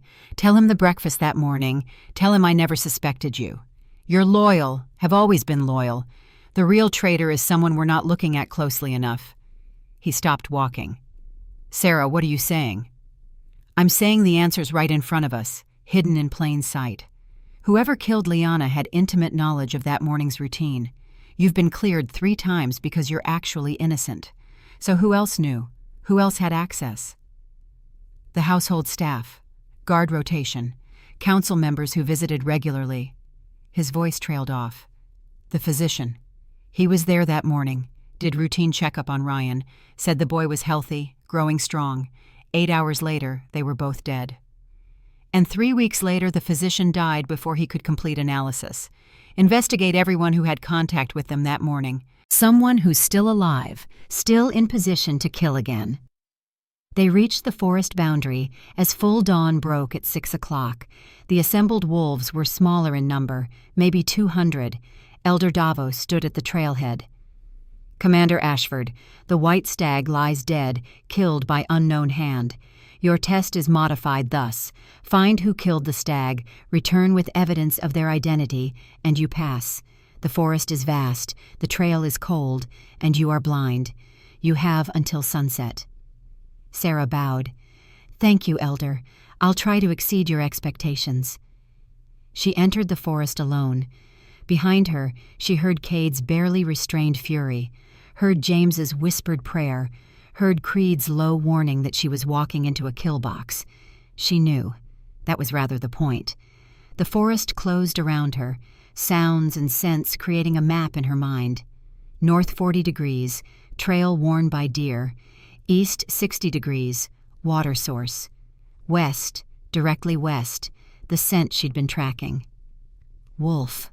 Multiple wolves, 20 at least, positioned in loose perimeter, waiting. The trial's final test had begun, and with it, the conspiracy's endgame. The forest at dawn was a living thing, breathing through leaves and roots, speaking in languages only the blind could truly hear. Sera moved through it like water, finding cracks in stone, each footfall placed with precision born of necessity. The white stag's body lay ahead. She could smell its blood mixing with stream water half a mile away. Fresh kill, done right before dawn to ensure discovery at perfect timing. The killers were still here, hadn't bothered hiding their scent because they assumed she couldn't track them. Their mistake.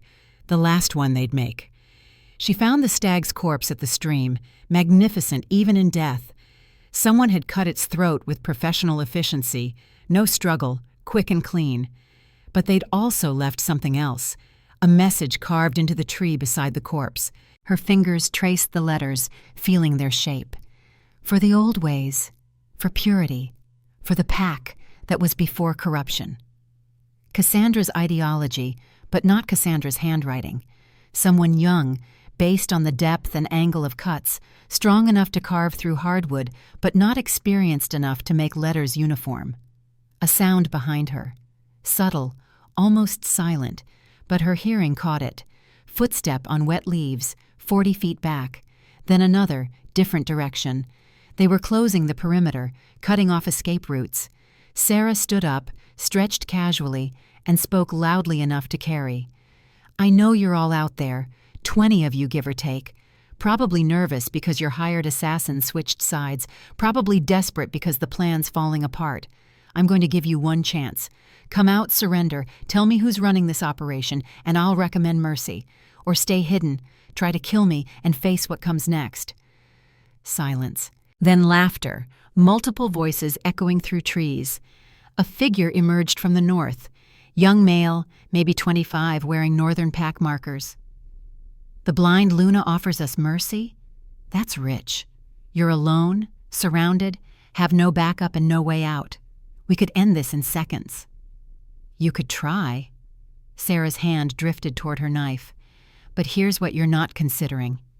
I came here alone because alone means I don't have to worry about collateral damage. When I call for backup, and I will, the response is going to be overwhelming. Alpha King Kade has 300 wolves waiting for my signal. All I have to do is survive long enough to give it." More wolves emerged, forming a loose circle. Sera counted by heartbeat and scent. 19. One missing, probably watching from distance or securing perimeter. Their formation was professional, military spacing. But she also heard uncertainty in some heartbeats, fear in the way they breathed. Not all true believers. Some were here because they'd been paid, because they'd been ordered, because refusing meant death. "Who's in charge?" she asked calmly. "I know it's not any of you. Foot soldiers don't run conspiracies. So who gave the orders? Cassandra? Sullivan? Someone else we haven't identified?" The young male who'd spoken first took a step forward. "You think we're going to tell you? You think we're afraid of your Alpha King and his threats? We're doing this for survival of our people. Human corruption is destroying us from within. Half-breeds weaken our bloodlines. You're the symptom, and we're the cure. Ideology without intelligence is just violence with a mission statement." Sera's fingers closed around her knife handle. "You really think killing me saves anything? All you're doing is proving that fear makes people stupid. Enough talk. Brothers, sisters, take her down, for the old ways." They charged as one, coordinated assault from multiple angles. Sera moved on pure instinct, knife flashing, catching the first attacker across the throat, spinning to deflect the second, driving her elbow into the third's face. Blood sprayed hot across her cheek. Screams erupted, but she was already moving, flowing between them like water. 4 down in seconds. Then a blow caught her from behind, heavy impact that sent her sprawling. Hands grabbed her arms, her legs, holding her immobile. The young male stood over her, breathing hard. "Not so confident now. Kill her. Make it quick." Sera smiled, blood on her teeth. "You know what's funny? I've been broadcasting our entire conversation. That radio I'm carrying? Open channel directly to Kade. He's heard everything, including your confession about ideology and purpose. So even if you kill me, and you might, you've already lost." The male's face went pale. "You're lying." "Am I? Check my jacket. Left inside pocket." One of them did, found the small radio unit, held it up. The red light was active, channel open, broadcasting. They could hear nothing coming back, but that didn't mean no one was listening. "No," the male whispered. "That's impossible. You came alone. The law requires it." "The law requires I enter the forest alone," says nothing about communications gear. I've been alone the entire time, just alone with an audience of 300 very angry wolves who now have confessions, locations, and justification for lethal response. The sound came then, distant but growing closer. Howls, dozens of them, war cries in fury-given voice. Kade was coming, and he was bringing everyone. The 20 wolves holding Sera released her in panic, some running immediately, others frozen by indecision. "Last chance," Sera said, standing slowly, knife still in hand. "Surrender now. Tell me who gave orders, and you live to see trial. Run, and you die in these woods." Most ran. 5 stood their ground, hands raised in surrender. The young male was one of them, defeat and relief warring in his scent. Cassandra. Elder Cassandra coordinated everything. She believed she was saving us. Sullivan financed through weapons trade with rogues, but there's someone else, someone higher up. We never knew their identity. Only Cassandra knew.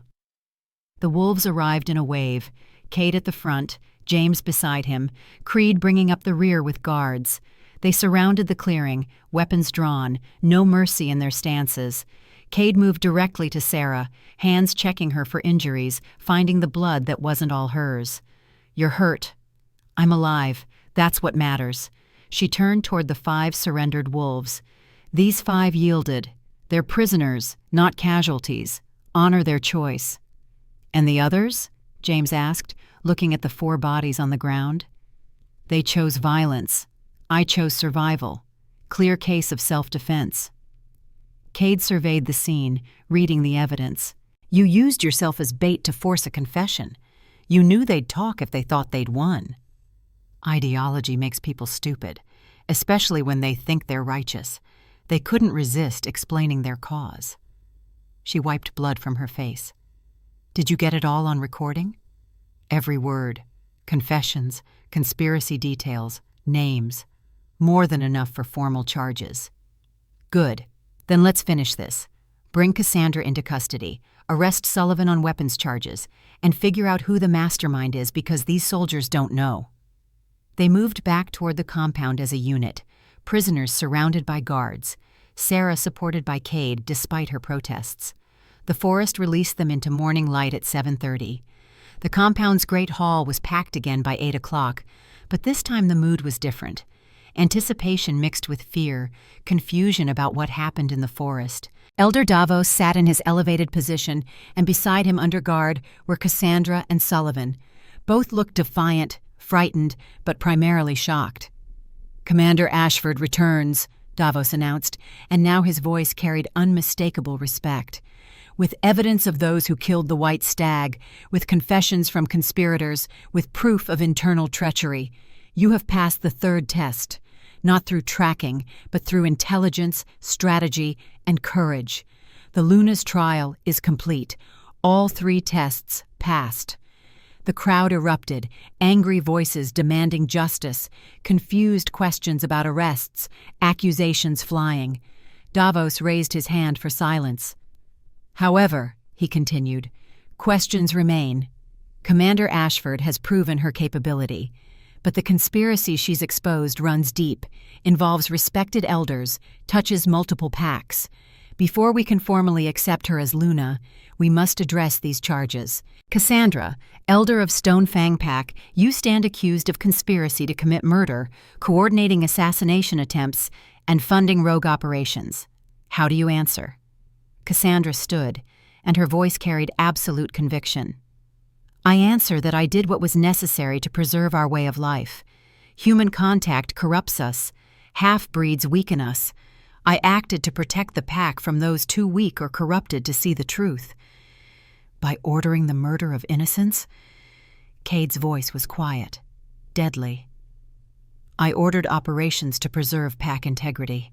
If people died, it was because they stood in the way of survival." Cassandra's scent shifted, confusion mixing with ideology. "But I had nothing to do with the Luna and Air's deaths 5 years ago. That was before my involvement. Tragic, but I wasn't part of it." "Then who was?" Sera asked, stepping forward. "Because someone poisoned them, someone who had access that morning, someone who knew their routine intimately. And that someone has been manipulating you, Cassandra, using your ideology as cover, letting you take responsibility for conspiracy while the real killer stayed hidden. You're lying, creating confusion to save yourself. Am I? Then explain this." Sera pulled out the evidence Creed had provided. Payment records showing funds moving from Dawn Ridge accounts to offshore accounts, then from those accounts to hired killers, weapons dealers, rogue cells. Sullivan financed operations, yes, but someone else coordinated them. Someone who knew PAC security well enough to arrange 14 untraceable murders over 5 years. Sullivan was sweating now, his scent sharp with panic. I only moved money. I didn't know what it was for, I swear. Someone approached me 3 years ago, offered substantial payment to facilitate transfers. I thought it was legitimate business. Who approached you? I don't know. Communications were always anonymous, encrypted. I never saw a face, never heard a voice, just instructions and payments. Sera turned slowly, letting her enhanced senses scan the room.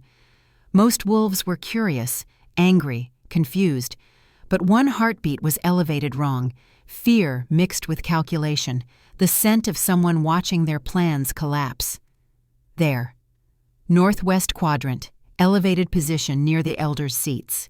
Not running, staying perfectly still, probably hoping to avoid notice and chaos. Elder Davos, she said clearly, you've been investigating this conspiracy for 2 years. You've examined evidence, interviewed witnesses, built profiles. Tell me something. In all that investigation, did you ever wonder about the person who had access to everything? The person who could move through records without suspicion, who knew every secret, who was present for every major event? Davos stood slowly, and something in his posture had changed. The theatrical performance was gone, replaced by grim certainty. I have wondered, Commander, extensively, which is why I've been so careful, so meticulous in verifying information, and my investigation has led me to a conclusion, one I've been waiting to confirm until I had absolute proof. He turned, looking directly at someone behind the elder seats. Ruth, PAC historian, trusted advisor, the woman who's had access to every file, every record, every piece of evidence in this compound for 30 years. The woman no one suspects because she's old, harmless, just a record keeper. But you're not actually 67 years old, are you? You're 51, aged yourself with makeup and performance for 3 decades. Come forward. The crowd parted. Ruth emerged, and her scent had changed completely. The nervous elderly scholar was gone, replaced by cold calculation. She walked with different bearing now, no tremor in her hands, no weakness in her stride. The act dropped like a discarded coat. Elder Davos, Ruth said, her voice different too, younger somehow. You always were too clever for your own good. I wondered when you'd figure it out. When Liana died, I suspected. When the physician died, I knew. But I couldn't prove it. Couldn't understand motive. Davos's voice carried genuine sadness. Then I reviewed the old records, found the gap. 31 years ago we had a different historian, Gabriel Steele, your mate, killed in a training accident. You took his position, dedicated your life to serving the PAC, all while planning the perfect revenge. Ruth smiled without warmth. Gabriel was murdered by Sullivan's father during that training exercise. Everyone knew it. No one did anything. So I waited, learned, planned, became invisible in my grief, took a position where I could access everything, see everything, know everything. And when the time was right, I began removing everyone who represented the corruption that killed my mate. And the confession hung in the air, stunning in its honesty and brutality. You've been playing all sides, Sera said, feeding information to Davos so he'd investigate but never quite reach conclusions, feeding ideology to Cassandra so she'd think she was leading, feeding money through Sullivan so operations were funded, all while staying hidden behind the mask of harmless historian. And I would have succeeded if not for you, Commander, the blind Luna who sees truth better than any of us. Ironic. She moved then, fast, pulling something from her jacket. Not a weapon, something smaller. A vial. Sera smelled it immediately. Wolf's bane, concentrated, lethal in seconds. I won't be taken, Ruth said calmly. Won't give you satisfaction of trial and execution. Gabriel waits for me. This is just going home. She raised the vial to her lips. Kade lunged forward, but he was too far. James moved, too slow. Everyone watching helplessly. Sera's knife flew across the room, pure instinct and training, striking the vial from Ruth's hand before it reached her mouth. Glass shattered, poison splashing harmlessly on stone. Guards were on Ruth instantly, restraining her despite her struggles. "No!" Ruth screamed, real emotion breaking through calm facade. "You don't understand. I need to die. Need to be with him. You've taken everything else. Leave me that." "We'll leave you justice," Davos said quietly. "Real justice, not revenge. Trial by counsel, examination of your crimes, appropriate sentence. Gabriel deserves that. Deserves to know his death was acknowledged, investigated, resolved through law, not murder." Ruth collapsed, fight draining out of her. He was everything, and they killed him, and no one cared. 30 years, and no one cared. "We care now," Sera said softly, approaching carefully. "His death matters. Your grief matters. But 31 lives taken in revenge don't honor him. They just make more grief, more widows, more people carrying loss that festers into poison. Let it end here. Let there be justice instead of more death." Guards took Ruth away, still struggling but weakening. The great hall erupted in chaos again, wolves trying to process revelations. Sera stood in the center of it all, exhausted beyond measure, blood drying on her clothes, body screaming for rest. A new voice cut through the commotion, sharp and commanding. "Wait!" Everyone turned. Morgana stepped forward from the Northern Pack delegation. Sera hadn't realized she was here, had been so focused on other threats. The Northern Beta moved with military precision, her scent complex, layers of grief and determination, and something that might have been respect. "I have information," Morgana said, her voice carrying to every corner of the hall. "Information about my brother Victor's death 3 years ago. Information about who was present when he died." The room went silent. Davos gestured for her to continue. Morgana turned to face Ruth, who was being held by guards near the exit. "You were there, in the medical tent after the rogue attack. I saw you, thought you were just doing your job, recording casualties. But you weren't recording, were you? You were talking to him, whispering something. He was badly injured but stable. The physician said he'd survive. Then you left, and 20 minutes later, he was dead." Ruth's face had gone blank, emotionless. "Your brother discovered the weapons shipments. He was going to expose everything. I gave him a choice. Die with honor as a warrior, or live and watch his human mate and unborn child be killed as traitors. He chose honor. I gave him fast poison. Merciful." "Merciful," Morgana repeated, and something in her voice made everyone step back. "You murdered my brother and called it mercy. You destroyed my family and called it justice." She took a step forward, and guards moved to intercept, but Davos raised a hand. "Let her speak." "For 3 years," Morgana continued, "I've believed Victor betrayed us, abandoned his pack for human weakness. I've carried that shame, that anger, used it to justify my own extremism, my own attempts to preserve what I thought was pack purity. But it was all lies. He died protecting his family. He died with honor. And you took that from him, took his reputation, his memory, turned his sacrifice into shame." She stood directly in front of Ruth now. "I want to kill you. Every instinct I have is screaming at me to tear you apart. But I won't, because my brother wouldn't want that. He believed in law, in justice, in doing things the right way, even when the wrong way was easier. So I'm going to honor him by being better than my worst impulses." Morgana turned to Sera. "Commander Ashford, I owe you an apology. I opposed your appointment. Pushed for this trial, hoping you'd fail, hoping it would prove my beliefs about strength and tradition. But you've shown me something I didn't want to see. That strength isn't about never showing weakness. It's about choosing the hard right over the easy wrong. My brother understood that. You understand that. I was the one who was weak." She dropped to one knee, formal submission. "I pledge my service to Silver Moon Pack, to you as Luna, to Alpha King Kade, to the pursuit of real justice, not revenge, if you'll have me." Sera felt the weight of the moment, felt 400 wolves watching, waiting. This was the conspiracy's death, not with violence but with choices. Morgana choosing honor over hatred, Ruth's victims being honored, justice being served not with blood but with truth. "I accept your pledge," Sera said clearly, "and I accept your help. We're going to need strong wolves to rebuild what was broken. Wolves who understand that changing your mind isn't weakness, it's growth. Welcome to Silver Moon, Beta Morgana." The crowd's reaction was mixed but trending positive. Respect hard-earned, skepticism transformed into grudging acceptance. Kade's hand found Sera's shoulder. "You did it. Passed the trials, exposed the conspiracy, stopped the mastermind, and gained an ally in the process, against impossible odds. We did it. Together." She swayed slightly, fatigue finally catching up. Davos moved to the center of the hall, and when he spoke, his voice carried the full weight of his authority, no longer performing, but genuine. "The trial is complete.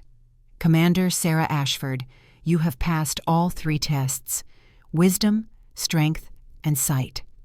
Though you accomplished the last not through eyes, but through insight, through understanding that seeing truth is not about visual perception, but about refusing to look away from hard realities." He descended from his elevated position, moving to stand before Sera. "I declare you Luna of Silver Moon Pack, with all rights, privileges, and responsibilities that entails. And I offer my personal apology.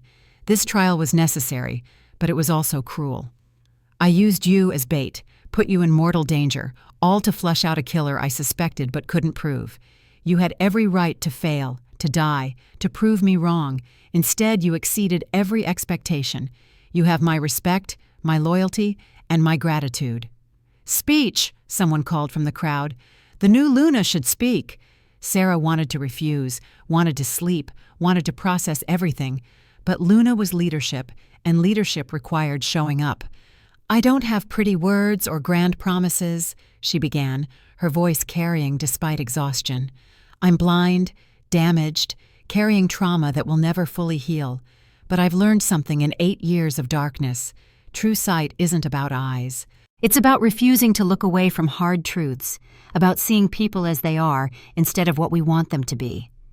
This pack has been bleeding for 5 years, dying from internal wounds while pretending everything was fine. That ends now. We investigate everyone Ruth touched, everyone she corrupted, everyone who helped knowingly or unknowingly. We root out every remaining conspirator, we try them fairly, and we rebuild on foundation of truth instead of comfortable lies." She paused, gathering thoughts. Gabriel Steele, Leanna Brennan, Ryan Brennan, and 14 others died because one person's grief became poison. We honor them not through more revenge, but through being better, through building something that makes their deaths mean something. Applause started slow, then built. Not universal, not thunderous, but real. Acceptance earned through action. Then her knees buckled, exhaustion finally winning. Kade caught her before she hit the ground, lifted her easily. "That's enough speeches. My Luna needs medical attention and rest." "Your Luna needs a bath first," Sera mumbled against his chest. "I smell like blood and forest and poor life choices. Bath, medical attention, rest. I can multitask." As he carried her from the hall, Sera heard the conversation starting, wolves processing, planning, beginning the work of healing. It would take time, would be painful, would require patience none of them naturally possessed. But it was possible. James approached as they moved through the corridors. "Sera, about the breakfast that morning, about your suspicions." "You're innocent," she said firmly. "Ruth had access to the kitchen, could have poisoned the food before it reached you. She used you as cover, knowing you'd be investigated and cleared, directing suspicion away from herself. I'm sorry I doubted you, even for a moment. You were doing your job, finding the truth, even when it hurt." He managed a tired smile. "For what it's worth, I'm glad you're alive, and I'm proud to serve as your beta." "Thank you, James. That means more than you know." Kade took her to the Alpha's quarters, a suite she'd never seen. She let him tend her wounds, let medical staff check her injuries, let exhaustion pull her under. When she woke, it was dark outside. 8 o'clock in the evening, James informed her. She'd slept for 10 hours. Kade was there when she stirred, sitting in a chair beside the bed. "How do you feel?" Like I fought 20 wolves and won, which, technically, I did. She sat up slowly, testing her injuries. Cracked rib wrapped, various cuts bandaged, but nothing permanent. How long was I out? 10 hours. You needed it. The pack's been quiet, processing. Morgana's been helping James coordinate security. Creed's taken over training rotations. He's surprisingly good at it. And Ruth's in custody, awaiting formal trial. And Cassandra? Sullivan? Cassandra's accepted reduced charges, exile from Stonefang, but not execution. She genuinely believed she was protecting us, was being manipulated by Ruth. Sullivan's paying massive reparations and stepping down from leadership. He was greedy, not evil. The Dawn Ridge Council is already selecting a replacement. Sera processed this, filing information away. And us? This contract Luna thing, the professional arrangement? What about it? I think we should renegotiate terms, include clauses about partnership, trust, maybe eventually something that looks like an actual relationship instead of political convenience. She felt him smile. Counteroffer. We take it slow, figure things out as we go, accept that we're both damaged, and if something real develops, we let it. No contracts, no obligations, just possibility. I can work with possibility. Good, because you're stuck with me now, Commander. Pass the trial, earn the title, bound yourself to this pack and its problematic Alpha King. Wouldn't dream of backing out. The days that followed blurred together in the necessary work of rebuilding. Ruth's trial took place a week later, conducted by neutral counsel from all 5 packs. She was found guilty of 16 counts of murder, sentenced to life imprisonment with possibility of redemption through service. Not the death she'd wanted, but justice nonetheless. Elena returned from her CIA assignment, bringing intelligence on larger rogue networks. The weapons smuggling operation was bigger than they'd known, connected to threats across multiple territories. But now they had names, had evidence, had the ability to fight back. Creed proved invaluable, his military experience and reformed perspective making him ideal head of security. He'd found something he'd been missing for 8 years: purpose beyond violence, belonging beyond survival. Morgana became Sera's most trusted advisor, her tactical mind and willingness to challenge assumptions making her perfect counterbalance to Sera's investigative approach. They were different, would probably never be friends exactly, but they worked well together. Mutual respect was foundation enough. 3 months after the trial, baby Ashton took his first steps in the Luna's garden while Sera listened to his delighted laughter. Elena visited monthly, maintaining her cover, but staying connected to her adopted son. Victor's sacrifice hadn't been in vain. His child would grow up knowing his father died with honor, protecting what he loved. "He's strong," Kade said, watching Ashton toddle across the grass toward Morgana, who caught him with surprising gentleness. "Like his father." "Like his aunt, too," Sera observed. "Morgana's good with him. She should be. He's her last connection to Victor." Speaking of connections, Kade's voice changed, becoming careful in a way that meant he was about to say something important. "I've been thinking about what you said, about renegotiating terms." "Oh?" "I don't want to contract Luna anymore, Sera. I want a partner. Someone who challenges me, keeps me honest, reminds me why I wanted to lead in the first place. Someone who sees through the walls I built and refuses to let me hide behind them." He took her hand. "I want you. Not because tradition demands it, not because politics require it, because you're the most extraordinary person I've ever met, and I'm tired of pretending I don't care." Sera felt her breath catch, felt the weight of possibility becoming reality. "That's asking a lot from someone who's been alone for 8 years." "I know, but I'm asking anyway. Not today, not demanding immediate answer, just asking you to consider that maybe, possibly, 2 broken people could build something stronger than either could alone."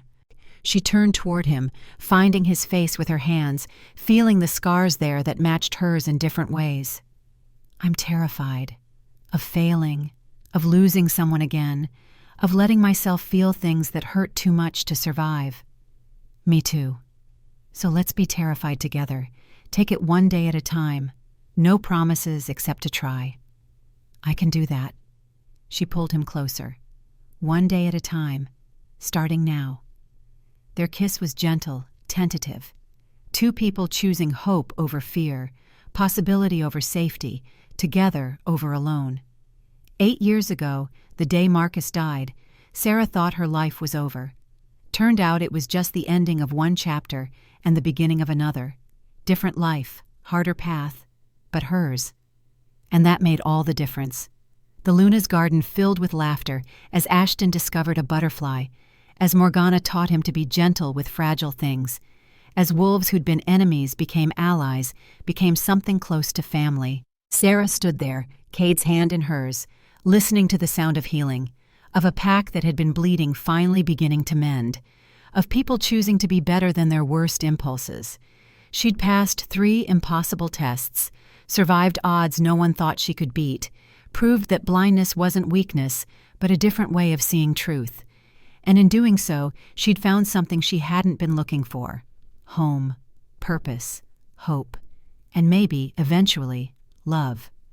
The future was uncertain, probably difficult, definitely complicated, but it was also possible. And possibility, Sera had learned, was all you really needed to begin.